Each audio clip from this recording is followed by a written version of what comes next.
तो आज की क्लास है रोज बोले जाने वाले वर्ड। तो क्या हम आज सिर्फ शब्दों के बारे में पढ़ेंगे? तो ये बिल्कुल नहीं है। आज हम लोग जानेंगे शब्दों के बारे में, इनका पूरा अर्थ जानेंगे, किसका क्या टेंस बनेगा, उसका पूरा अर्थ, किसको कहाँ पे यूज करेंगे, किस तरीके से किस शब्द को रखेंगे। जो शब्द है ये जो है हमको इंग्लिश बोलने के लिए सबसे ज़्यादा मदद करता है। ये जानना इंग्लिश बोलने के लिए बहुत ही ज़्यादा इम्पोर्टेंट होता है। मतलब कि शब्द ही सब कुछ है इंग्लिश के लिए। अगर जो आपके पास शब्द का नॉलेज नहीं है तो फिर आप इंग्लिश नहीं बोल सकते हैं। तो जो वर्ड मीनिंग है इनको हम कहाँ पे यूज करेंगे, किस तरीके से यूज करेंगे, इससे रिलेटेड चीज़ें जानेंगे। तो चलिए क्लास को आगे बढ़ाते हैं। और जो लोग नए हैं वो लोग चैनल को सब्सक्राइब कर लीजिए, लाइक कीजिए और शेयर कीजिए ज़्यादा से ज़्यादा। और पुराने लोग वीडियो को लाइक कीजिए, और नहीं जो सब्सक्राइब किए हैं वो लोग ज़रूर ध्यान करके करें। तो अभी आ चुके हैं हम लोग यहाँ पे देखेंगे बहुत या ज़्यादा। ये दोनों शब्द हैं, इनका हम इस्तेमाल करते हैं मच के लिए। किसके लिए करते हैं? मच, MUCH होता है। इसका हम इस्तेमाल कहाँ पे कर रहे हैं? देखेंगे कि उसके पास ज़्यादा पानी नहीं है, यानी कि क्या है? He does not have much water। अब एक चीज़ और इस पे जानने वाली है इम्पोर्टेंट। आप लोगों ने सुना होगा मैनी और मच, दो शब्दों का। अब अधिकतम क्या होता है कि सारे लोग इसी बात से कंफ्यूज रहते हैं कि हमें कहाँ मच लगाना है और कहाँ मैनी का इस्तेमाल करना है। तो यहाँ पे मच हमने लगाया है तो आप लोग समझ ही गए होंगे कि वाटर जो है पानी, इसको हम गिन नहीं सकते हैं। तो जिस चीज़ों को हम गिन नहीं सकते हैं वहाँ पे हम मच का इस्तेमाल करते हैं। बहुत ही सिंपल चीज़ है ये, इस चीज़ को समझेंगे। जिन चीज़ों को क्या है हम गिन नहीं सकते हैं वहाँ पे हम मच का इस्तेमाल करेंगे। ये क्या है? बहुत और ज़्यादा। यहाँ पे भी इसी चीज़ का मतलब है, ये दोनों शब्द एक ही चीज़ के लिए इस्तेमाल किए जा रहे हैं। तो यहाँ पे जो मैनी है इसको हम क्यों इस्तेमाल किए हैं कि उसके बहुत दोस्त हैं। क्या है? उसके बहुत दोस्त हैं, यानी कि यहाँ पे हो जाएगा सी हैज मैनी फ्रेंड्स। क्या है? सी हैज मैनी फ्रेंड्स। आगे देखेंगे कि कुछ, यानी कि क्या होता है? सम। क्या हो जाएगा? सम। यहाँ पे इसको हम किस तरीके से रख रहे हैं? मुझे कुछ काम है। क्या है? I have some work to do. मुझे कुछ काम है, I have some work to do. आगे देखते हैं कि यहाँ पे जो वेरी है ये बहुत, ठीक है, बहुत शब्द के लिए इस्तेमाल होता है वेरी का।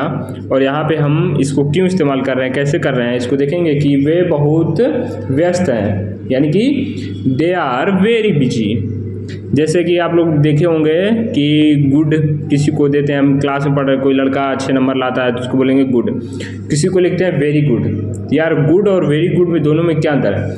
मतलब गुड जो है ये आपने अच्छा काम किया है। गुड के ऊपर जब आप बहुत ज़्यादा अच्छा काम किए होते हैं आपको प्रेरित करने के लिए, वहाँ पे वेरी को हम क्या करते हैं? लाद देते हैं गुड के ऊपर। समझ रहे हैं? तो वहाँ पे हो जाता है वेरी गुड। उसी तरीके से है कि यहाँ पे वेरी बिजी, यानी कि क्या है? वे बहुत व्यस्त हैं। अगर जो भी यार बिजी अगर जो होता तो मतलब वे व्यस्त हैं, और वेरी को हमने बिजी के ऊपर लाद दिया है तो क्या हो जा रहा है कि वो बहुत व्यस्त हो जा रहे हैं। समझ रहे हैं? तो दे आर वेरी बिजी। आगे देखेंगे चल के कि ऐसा या इतना, ये जो शब्द है यहाँ पे ये सच का इस्तेमाल करते हैं हम इस शब्दों के लिए, ऐसा के लिए भी और इतना के लिए भी। कैसे होगा कि ऐसा व्यवहार मत करो, यानी कि डोंट डू सच बिहेवियर। क्या हो जा रहा है? Don't do such behaviour. आगे देखेंगे कि इसमें क्या है? दिस। यहाँ पे ये जो सेंटेंस है भाई एक नंबर का है, मतलब कि यार इसको हमने बचपन में ही पढ़ लिया था। बट यहाँ पे इस चीज़ को हम जानेंगे, ठीक है, कि हमने बचपन में क्या पढ़ लिया था। ये सबको पढ़ने को है, ये इसका एग्जाम्पल एक ना एक आपको मिला जरूर है। दिस मतलब होता है ये, होता है ये, आप लोग जान रहे हैं। और ये सेंटेंस जो बन रहा है यह मेरी किताब है, यानी कि दिस इज माई बुक। ये चीज़ तो आपने पढ़ी है, बहुत ही सिंपल सेंटेंस है। अब इससे रिलेटेड हम एक चीज़ और देखेंगे। आगे देखेंगे कि यहाँ भी जो दिस है इसको हम कहाँ पे इस्तेमाल कर रहे हैं और किस तरीके से कर रहे हैं, ये देखने वाली चीज़ होगी। यहाँ पे क्या है कि मुझे यह पसंद नहीं है, यहाँ भी हमने दिस का इस्तेमाल किया है, यानी कि आई डोंट लाइक दिस। क्या हो जा रहा है? दिस को हमने लास्ट में कर दिया। किस तरीके से बन रहा है कि मुझे यह पसंद नहीं है, आई डोंट लाइक दिस। अब आगे देखेंगे कि क्या है दैट, वो यानी कि ये भी बहुत सिंपल सेंटेंस है। और इसको हम देखेंगे कि वह मेरी है, यानी कि दैट इज माइन, वह मेरी है, दैट इज माइन। आगे देखेंगे यहाँ पे ये जो चीज़ है ए, इसको हम बहुत ही अच्छे तरीके से जानेंगे। यहाँ पे भी बहुत ज़्यादा लोग कन्फ्यूजन में रहते हैं हमेशा, ठीक है। हम इसमें देखेंगे कि ए को हम कहाँ पे रखेंगे, यानी कि AEIOU को छोड़ के ये जो वर्ड हैं अगर ये आते हैं तो हम वहाँ पे ए का इस्तेमाल नहीं करेंगे। मतलब कि अगर जो ये आते हैं तो हम नहीं करेंगे, ये नहीं आएंगे तो हम ए का इस्तेमाल करेंगे। जैसे कि देखेंगे कि यह एक कार है, क्या हो जा रहा है कि दिस इज सी जो आ गया, देख रहे हैं यहाँ पे कार के लिए सी है, मतलब कि AEIOU में तो मैच कर नहीं रहा है, तो यहाँ पे क्या करेंगे हम ए को इस्तेमाल कर देंगे और यहाँ रख देंगे, ठीक है। दिस इज ए कार, ये आपका सेंटेंस बन जाएगा, यह एक कार है, दिस इज ए कार। अब देखेंगे हम कि कहाँ पे एक जगह एन का इस्तेमाल, ये जो है ये एक होता है, इसका मतलब भी एक होगा आपका। और इसको हम किस तरीके से इस्तेमाल करेंगे, तो यहाँ पे ये क्या है वोवेल जो आपका आ रहा है AEIOU के साथ, मतलब कि एन का जो इस्तेमाल है हम इसको कहाँ पे करेंगे, जहाँ पे AEIOU ये 5 ही वर्ड जो होंगे तभी हम एन का इस्तेमाल करेंगे। इसका सेंटेंस देखेंगे कि वह एक कलाकार है, यानी कि ही इज ए, अगर जो हम लिख के आर्टिस्ट लिखते हैं तो यहाँ पे आर्टिस्ट में क्या हो जा रहा है ए आ जा रहा है, तो ए की जगह हम एन का इस्तेमाल कर लेंगे क्योंकि ये वोवेल पड़ जा रहा है यहाँ पे। तो यहाँ पे बन जाएगा ही इज एन आर्टिस्ट, क्या बन जाएगा ही इज एन आर्टिस्ट। अब आगे देखेंगे इस पे हम कि दे, दो जो है आपका दे बोल रहा हूँ मैंने, दो होता है जो THE, ये क्या है विशेष संज्ञाओं को सूचित करने के लिए उपयोग किया था। मतलब किसी एक विशेष जो संज्ञा है उसको सूचित कर रहा है। अब इसका किस तरीके से हम इस्तेमाल कर रहे हैं कि टीवी चालू है, यानी कि द टीवी इज ऑन।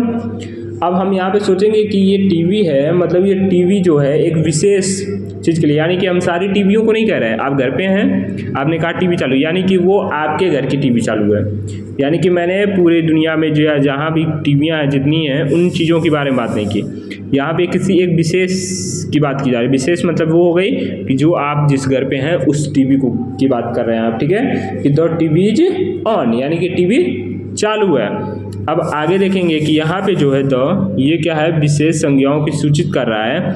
उसी चीज़ को हम एक और इसमें देखेंगे सेंटेंस को कि बस पकड़ो, क्या कह रहा है ये, बस पकड़ो, टेक द बस, यानी कि ये सारी बसों की बात नहीं कर रहा है, किसी बस की बात कर रहा है, पर्टिकुलर किसी एक बस की बात कर रहा है कि बस पकड़ो, यानी कि जैसे 78 नंबर किसी नंबर की बस है या कुछ भी है, यहाँ खड़े हैं आप, कह रहे हैं बस पकड़ो, मतलब कि टेक द बस, किसी एक बस की बात कर रहा है वो, ठीक है, टेक द बस। यानी कि गोरखपुर से आप जा रहे हैं कलकत्ता तो कहेगा टेक द बस, यानी कि सिर्फ इसी रूट की बस को पकड़ने की बात हो रही, किसी एक बस की, ठीक है। अब आगे देखेंगे नेक्स्ट, यानी कि ये क्या होता है अगला, क्या होगा अगला, next, this is my next trip, यह मेरी अगली यात्रा है। थोड़ा फास्ट चलेंगे क्योंकि ये थोड़ा वीडियो ज़्यादा लंबा हो जाएगा, हम लोग पढ़ भी ज़्यादा नहीं पाएंगे। तो देखेंगे क्या है ये, यह मेरी अगली यात्रा है, this is my next trip. आगे देखेंगे हम क्या है पिछला, यानी कि लास्ट, क्या है लास्ट, मैंने पिछली रात खाना नहीं खाया, यानी कि I did not take dinner last night, last यानी कि पिछला, तो यहाँ पे नाइट जो है नाइट पिछली रात की बात की जा रही है, तो ठीक है, तो यहाँ पे लग जा रहा है आपका लास्ट नाइट। तो ये हो गया है आपका।